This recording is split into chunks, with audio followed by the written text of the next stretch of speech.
Hello and welcome to a brand new podcast from PRWeek. Am I the PR arsehole?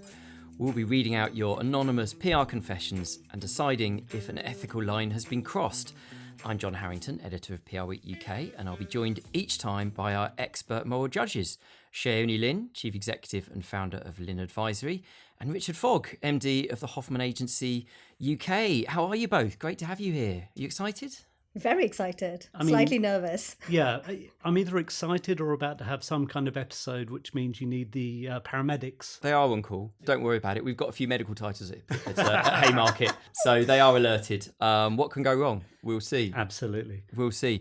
Just to give a little bit of background, this idea is based on the popular Reddit thread, Am I the Arsehole? I felt it could work well, adapting it to our industry. Shayoni, I feel we should tell people how you first got involved in this and how Richard got involved. Yeah, I think that's a good story. So the story is you and I met for breakfast. Yes. As we do. It was at a Greasy Spoons. And we got into a deep conversation about the initiatives being run by PRWeek, just general heavy stuff. And I asked you, didn't I, John, if you could do one passion project at PRWeek, which is not the top 150 or something you're currently working on, what would that be? And I did not expect you to say, am I the arsehole? That was a bit of a left field one. Yeah, well, it does feel very left field. I think it's pretty unusual, to say the least, for sort of trade titles to go into this kind of thing. But it did feel like there was sort of space for it. Yeah, it wasn't expected, but as someone who works in very heavy contexts and knowing that most of the content that we have out there is typically quite heavy, we're looking at very big issues in industry in the podcast that we have, felt like something light would be really nice. And then, of course, we set up a WhatsApp group with Mr. Richard Fogg, who had no idea that we were having this conversation. Yeah, so there I am, relaxing, day off, sat in bed, wondering when I'm going to go for a run, but I'm really enjoying the book I'm reading when I'm suddenly added to a WhatsApp group by Shay called Am I the PR Arsehole?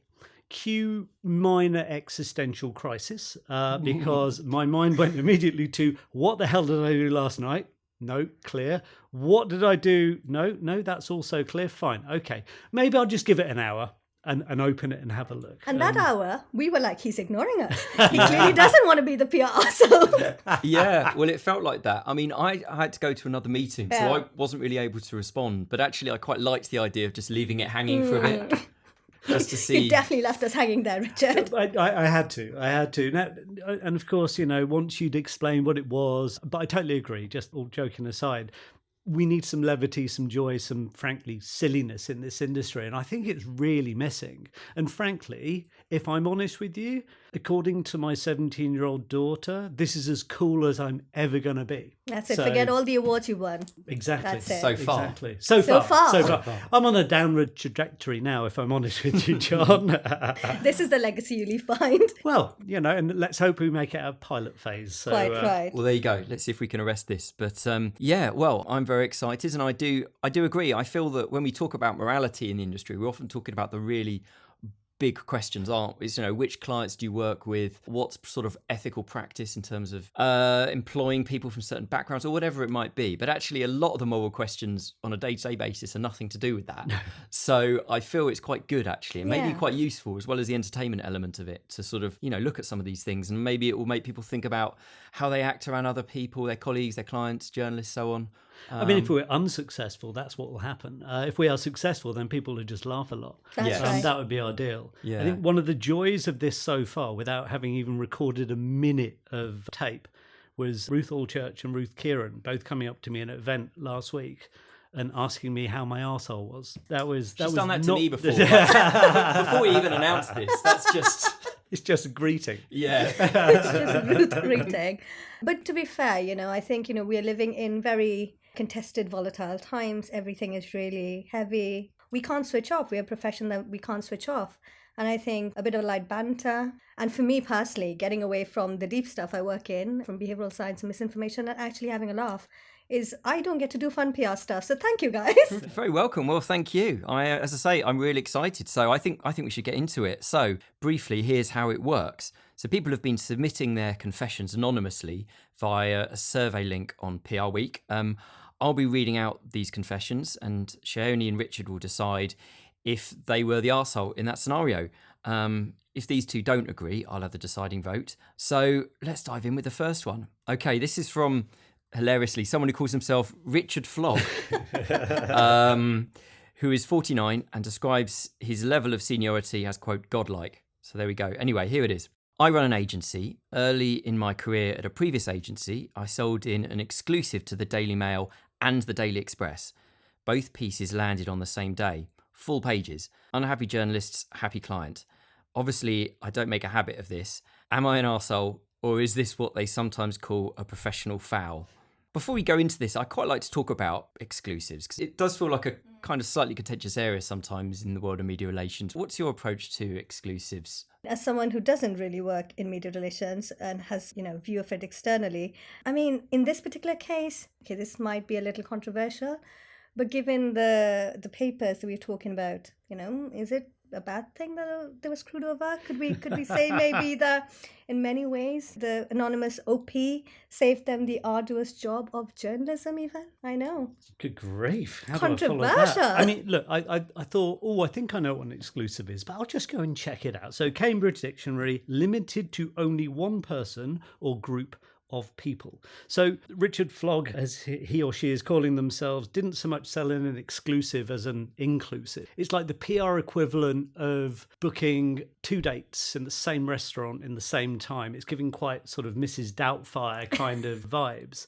I think it's possibly short-sighted, let's say. 26 years in comms now for me, because I'm getting old. And I think if there's one thing I've noticed is that really over all of those years, the most consistent people that stay in place are the journalists and the editors. And That's actually true. client contacts move on more than those people do. So whilst, great saccharine high of 2 great exclusives in one day, the potential damage you've done to your reputation and the reputation of your agency might in the long run outweigh the delight of a single client contact at a particular time. But I've started to think of this as almost Schrodinger's exclusive, in that it was it managed to be an exclusive and not an exclusive at exactly the same time. I'm quite into the idea, to be honest with you. It's a funny one, isn't it? Coming from the point of view of a journalist, I find that the term exclusive can be used in various different ways. And over the years, myself and my colleagues speaking to them about it have found that it can be used for example, you see things like you'll get the national exclusive and then the trade exclusive, and then you'll get the sort of regional exclusive and whatever it might be. And I just think that's something for another time. I mean, seeing as the internet exists, everything's online. Everything's online. I think, yes, you can have slightly different angles, but unless those angles are substantially different, I think that's a bit of a red herring. And this doesn't even suggest that's the case. No. I mean, these are two titles that couldn't be more similar, the Daily Mail and the Daily Express. Quite right. So I wonder if the story was about immigration. Ooh. Maybe, or Princess Diana. That's true. And also, I mean, clearly, I don't think it affected the OP because it's a fun anecdote. So they got away with it. They got away with it? It would seem. Well, I mean, I guess sometimes you might get away with it, but then that's not necessarily a moral, something that justifies something morally. We're here to decide. Indeed, you are. Is this sort of less, am I the PR arsehole and can I interest you in my media relations masterclass? I mean, that's another potential way of looking at it, right? It sounds like a different, different income line for you down the line. Richard Fogg creating his propositions right here. Yeah. Let's go with it. So, are you ready to give your verdicts? Yep, I'm good to go. Okay, Shay? I mean, I do believe that it was unethical. Were they an arsehole about it? I think people in our trade do naughty things sometimes, and if no one's really hurt, and if the client didn't have a problem, and if they had good relationships, it was a naughty thing to do, but I don't think that makes them an arsehole. Okay. I'd say it's technically arsehole behaviour. Mm-hmm. Technically. But in the same way that a tactical foul in football can be considered good game management, maybe this is one of those. As someone who watches no football, I have no idea what that means. Yeah. So continuing that analogy then, would you see this as a yellow card offence? I'd go yellow card. Yeah, that would be fair. Yeah. I mean, that doesn't work with this. It doesn't. So I'm going with technically arsehole behaviour. Fair enough. So we've got one YTA, one NTA. Mm-hmm. So that means I get the deciding vote. You get the deciding vote, John. And I have to say, this is a clear YTA for me. I'm sorry. You're obviously an arsehole. If you knowingly pitch the same thing to 2 very similar titles, calling it an exclusive, you've basically lied to journalists. Yep. you've annoyed them. Those journalists are going to get in trouble probably. And I just don't think it can be excused. I mean, I'm sure the client was happy, but I don't think that's the point. You'll probably come across those journalists down the line. Yep. They'll still probably think not too highly of you. So therefore, I think YTA. So the judgment is YTA. Right, I've got a gavel. Done. First decision made. I should probably have said before we started this, I have is it a gavel? It is a gavel, yes. A gavel. Yeah. Yeah, so I've got a gavel. So I don't think the sound necessarily works that well, but I think I'm inviting our readers, our listeners to understand that's just what happened. So brilliant. Well, that was fun. That was fun. Let's go into the second one. Our second confession is from Jane Doe PR, a millennial director, presumably at an agency. This may seem trivial, but am I the PR arsehole for asking a junior member of the team to sort travel logistics and trains for a new biz pitch?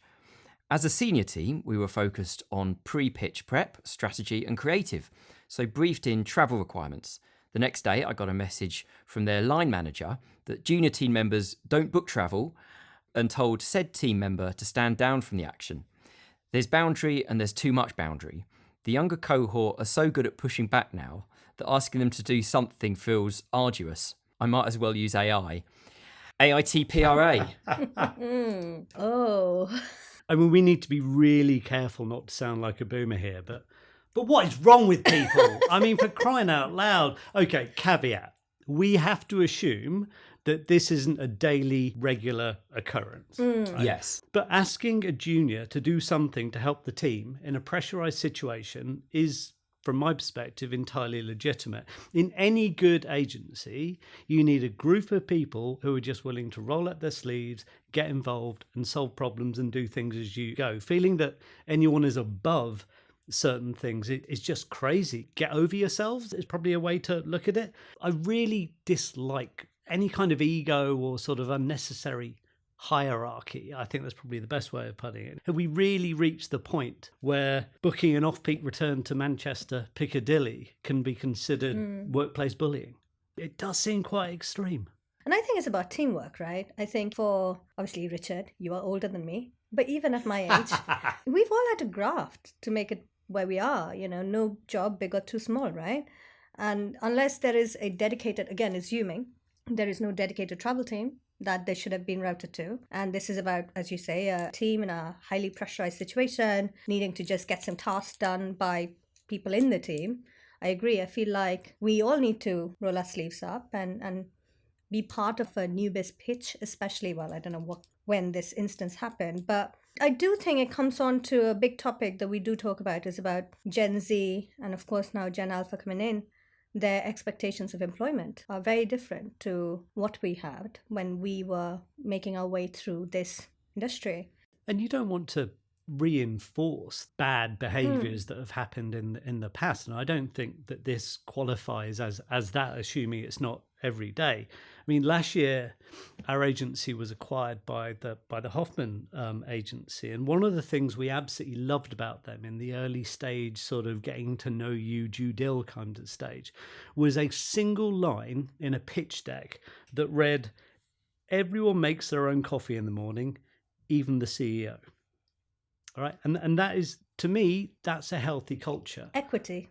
Yeah, absolutely. And I don't mind making coffee, booking trains, things like that. If it needs doing, it needs doing. It's not an ego thing. And John, thank you for making me the tea today. I was going to say, I am a living, breathing example of somebody senior who will also make tea. And the only reason why I don't really make coffee is I don't really know how that machine works. You and me both, John. You and me both. Different buttons to press. I think also in this submission, you've got some pretty weird corporate overcorrection as well, which sort of boils my blood a little bit. I mean, the phrase, what was it, "stand down from the action," makes it sound like they were defusing a bomb, not checking train times. You know, it's just like, what's going on here? Yeah. Here's a question. If a junior member of staff or if a junior team were really busy on something and they asked you to do this just because you happen to have some time, I mean, how would you feel? Would you be like, absolutely, I'll do it straight away? Or would you feel that's a little bit strange? I think I'd just crack on and do it, to be honest with you. Wouldn't think too much about it. I mean, we do have infrastructure office managers, travel bookers, yada, yada, yada. Yeah. But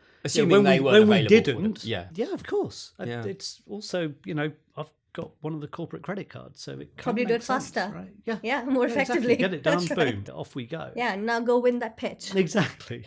Let's remove all the barriers and let's just go and do some good work. I do love the phraseology here, sort of, I think the threat of I might as well have used AI is probably one of the most director level passive aggressive things that you can say in PR in 2026. So bravo.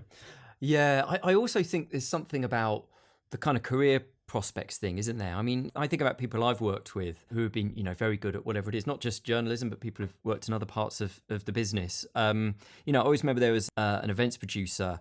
For whatever reason, I was really tired and I was about to do some presenting or something. And the guy was like, "Are you okay? Is there anything I can do to help?" And I was like, "Well, to be honest, I might just go out and buy a can of Coke." And he was like, "Oh, don't worry, I'll get it for you." And it was like, I didn't ask him to do it, but he also offered. And I just thought, as well as being a good conference producer, that was actually the really nice thing to do at the time. Early in career, at a trade show, very late one night, working for the trade show organisers, I offered to go and get the client team and some of our team McDonald's. All right, lack of imagination on my part, but it was there and it was open. And why wouldn't you do that? Like, it's just you're helping people out. I don't see the big issue. Obviously, if it's repeat behaviour and That's you've been right. brought in to be a junior account executive, senior account executive, and you're doing admin and logistics rather than the core role most of the time, totally understandable, get it. We've had all of the serious stuff about unpaid internships and things like that in our industry over the years, which I think broadly speaking has been stamped out.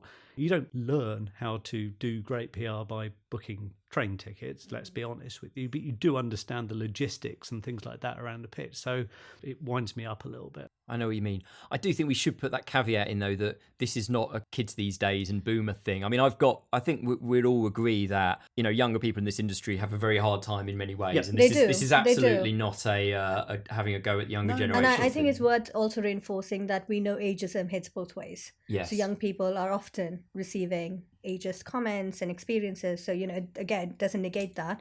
But as long as it's not a recurring behavior, if it's part of a team effort, it's sometimes, as you say, you remember that man who got you that kind of Coke, right? Yes. He can defect. You remember him.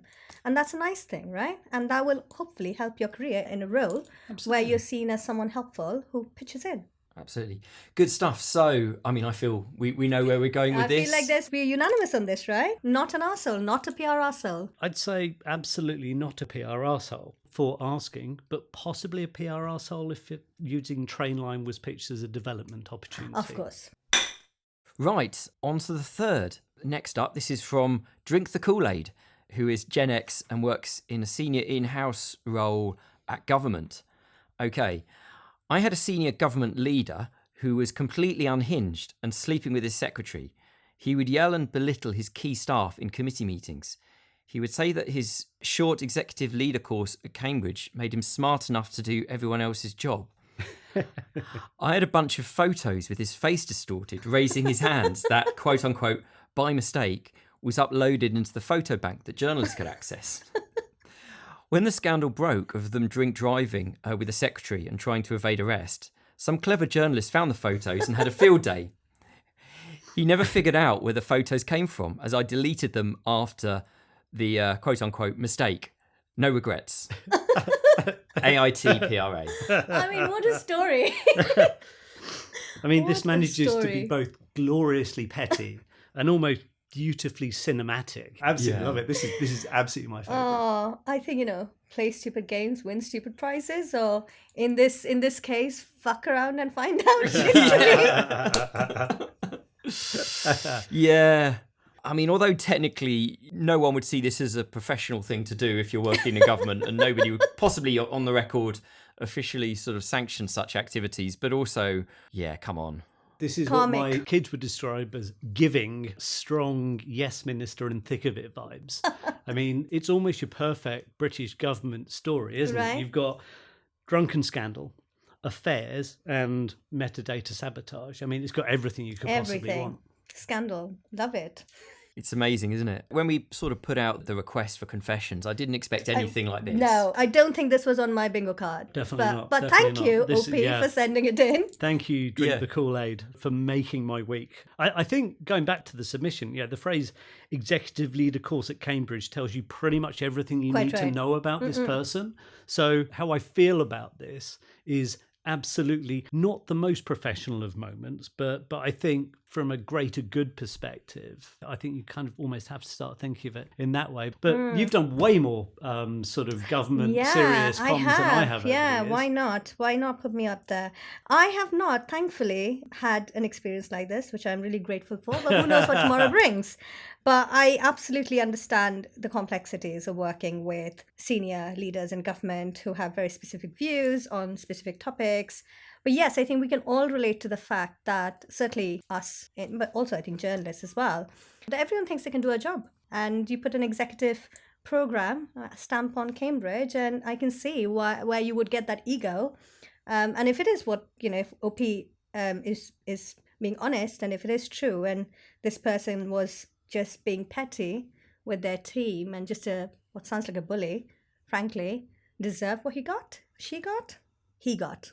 Yeah, I mean, I agree. I guess devil's advocate here, is there an argument to say that possibly being a bit of an arsehole to somebody who is clearly an arsehole, does that negate the arseholery? It's like an arsehole circular economy. That's what's happening. At some point, I need to work out how many times it's acceptable to use that word in a trade podcast. But it's a bit too late now. it possibly is, yeah. Yeah, I mean, there is that argument, though, isn't there? I feel, yes, Is there a absolutely. moral high ground argument that actually this person would have also had their comeuppance? It's petty. It's a petty thing to do. I get it, right? But I mean, I'm a big believer of karma, right? So I believe that what you give into this universe, you get back, and you sometimes get back tenfold. So who's to say there's not going to be an anecdote in the future that talks about OP?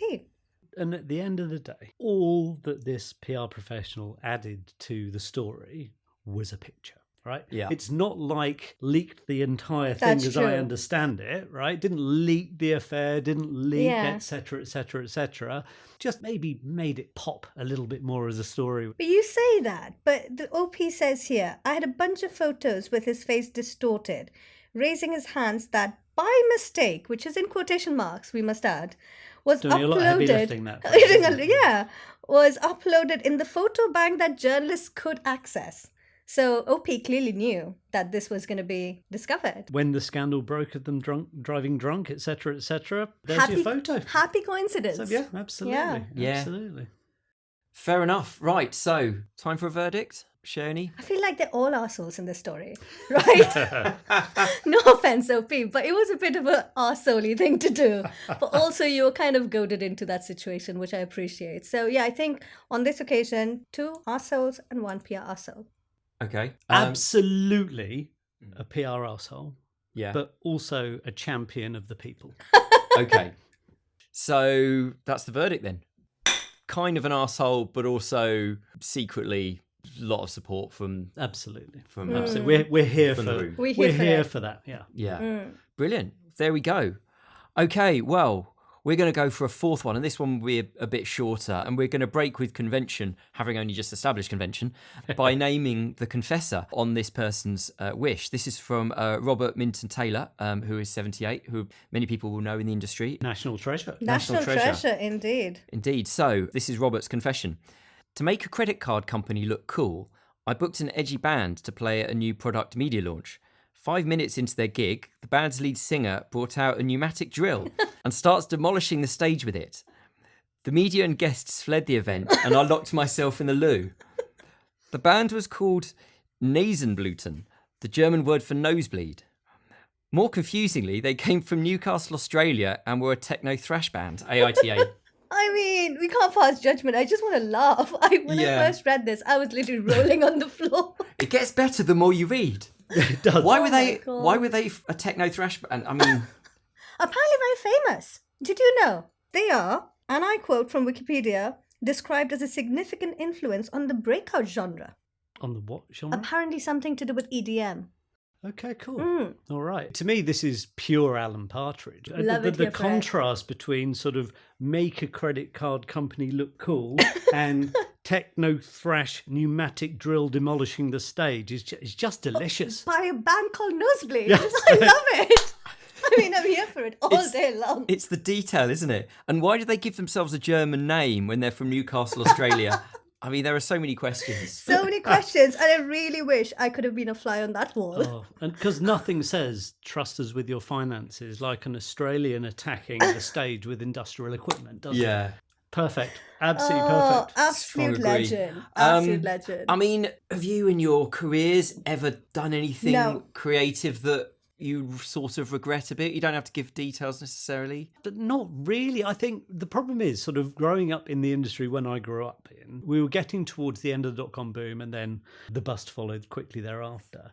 The stories I was brought up on in terms of chartering jets to take journalists to events, of sort of booking out entire West End performances for a dozen grizzled hacks and holidays here and visits there. And we went to go and see this thing which was tangentially relevant to our client just outside of Munich. When was it? Oh, it was October. What else happens in October at that time of the year? So I think sort of, through every successive downturn, cut, bust, whatever it is, the opportunity for going this wrong actually does diminish a little bit. And I think our industry is the poorer for it. Yeah, I mean, fortune favours the brave. It does. So I think we've got to respect that. Oh, absolutely. 100%. So I don't think this qualifies for AITPRA. I think this is a beautiful story that should live on in the PR books. Absolutely. And, passed on generation, really. I agree. I actually want to see if anyone has got a confession that beats this. Oh, yes. And I think, we'll come on to plugging later. But Open challenge, right? Open challenge. Yeah. So, I mean, I think the verdict's quite clear. Not the PR arsehole. Not the PR arsehole. Potentially guilty of catastrophic due diligence is probably the best way of thinking But in about retrospect, PR legend. it. Oh, absolutely. Yeah. Yeah. PR legend there, Robert. So sending a lot of regards to Robert and wishing him all the best. So that's the end of the show. How do you both find it? I love the fact that we managed to go through sort of crafty old school Fleet Street chaos, generational workplace comedy, dark political satire, and then basically full-on PR apocalypse now in sort of less than 30 minutes. Feels like it's the 30 minutes that captures the industry in a nutshell, Absolutely. And Yeah. we haven't talked about war once. Love it. It's Yeah. been an absolute blast. Have we delivered You on cer- the brief? You certainly have. There we It's been brilliant. Because obviously we sort of shared the confessions beforehand, so we could all have a bit of a think about it. And I feel that it's been really good that you've both really thought about it and put yourself in the position of, booking Nosebleed. Yeah. For I think it's really for a important. Maybe there'll be a guest singer. Are they still going? Might be one to check out. I don't know if they're still going, but I'm pretty confident with the right amount of money, they I mean- could be convinced to reform. To And reform maybe at the with the PR Week pneumatic Awards next year, we'll be welcoming That- Nasenbluten on stage. You heard it here first. Brilliant. Well, you can add your confessions, everyone, via the link in the podcast descriptor and via prweek.co.uk. We'll make it prominent on there. We really hope you enjoyed it as much as we did. Let us know what you think. Drop me a line at john.harrington@haymarket.com. Big thanks to Shayoni and to Rich, and thanks to you all for listening. The next episode should go live in June, and Beyond the Noise will be back before then. So until next time, goodbye.